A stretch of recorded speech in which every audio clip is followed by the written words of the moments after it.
На один день стадион «Дорожник» селения Чекала превратился в большую арену, на которой команды Северной Осетии, Чечни, Дагестана, Ингушетии, Южной Осетии, Карачаево-Черкесии, Кабардино-Балкарии и Адыгеи состязались в силе и выносливости.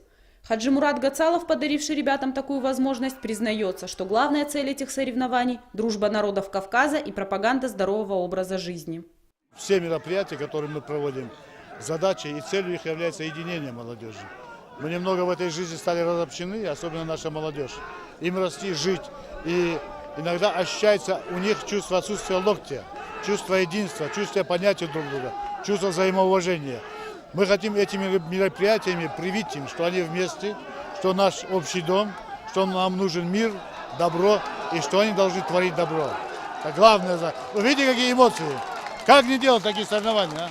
Давид Алборов на этой спартакиаде представляет команду Южной Осетии. Он признается, что приехать хотели многие, но строгий отбор прошел не каждый.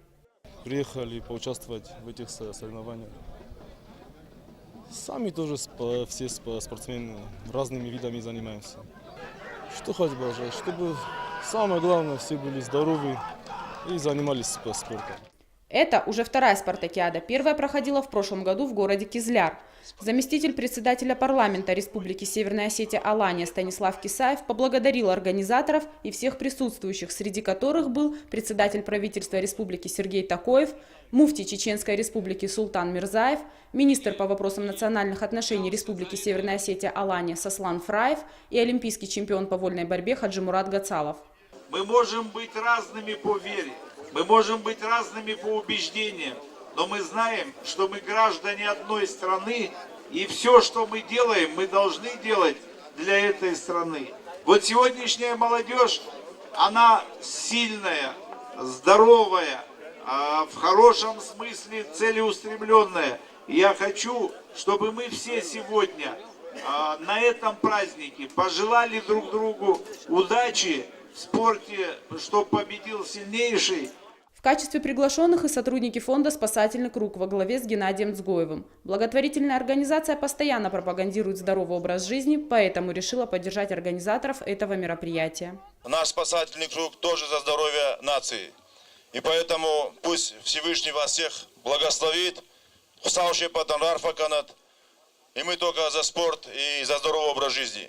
Сотрудники благотворительного фонда «Спасательный круг» говорят о важности работы с молодежью, ведь будущее нашей республики и страны в целом напрямую зависит от того, насколько мы сможем привить любовь к здоровому образу жизни подрастающему поколению и объединить ребят всего Северного Кавказа. Этот фонд все хорошие начинания поддерживает изначально.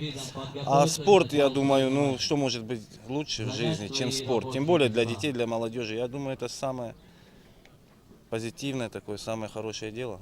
И вот Гена и фонд «Спасательный круг», где хорошее что-то, там всегда мы. Такие мероприятия, они плодотворно влияют на молодежь. И хотелось бы, чтобы все больше и больше проходили такие мероприятия и в республике, и во всех городах нашей республики, в селах, чтобы молодежь больше была задействована в таких мероприятиях. Завершилась спартакиада победой команды Иравского района, которая с большим отрывом обошла команду Карачаева-Черкесии. Третье место досталось ребятам из Владикавказа.